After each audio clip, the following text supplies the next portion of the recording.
Let me tell you about Sarah, a woman who carried bitterness like a second skin.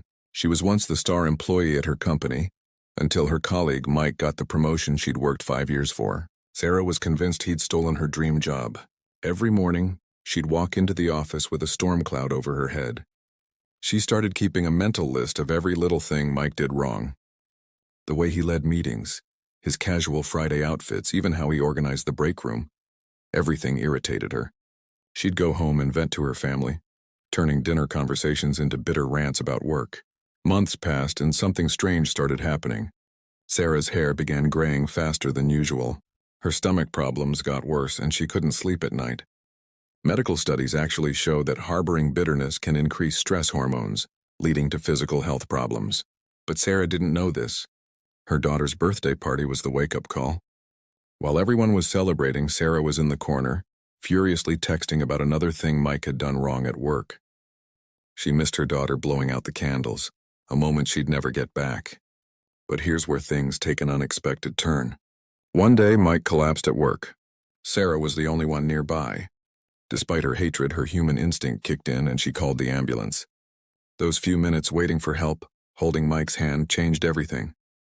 At the hospital, she learned Mike had been battling cancer for months. All those times she thought he was taking long breaks, he was getting treatments.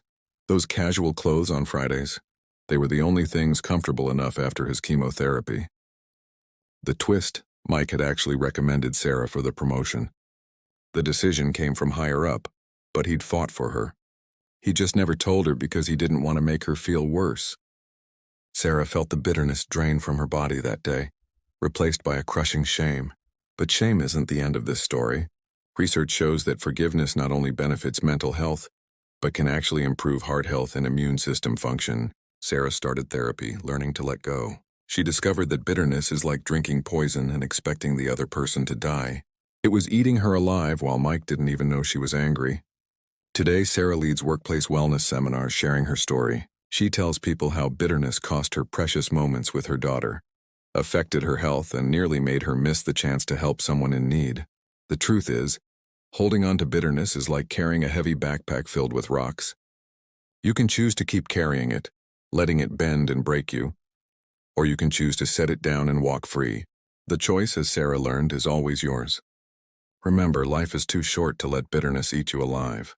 Sometimes the person you need to forgive most is yourself, for holding on so long to something that was only hurting you.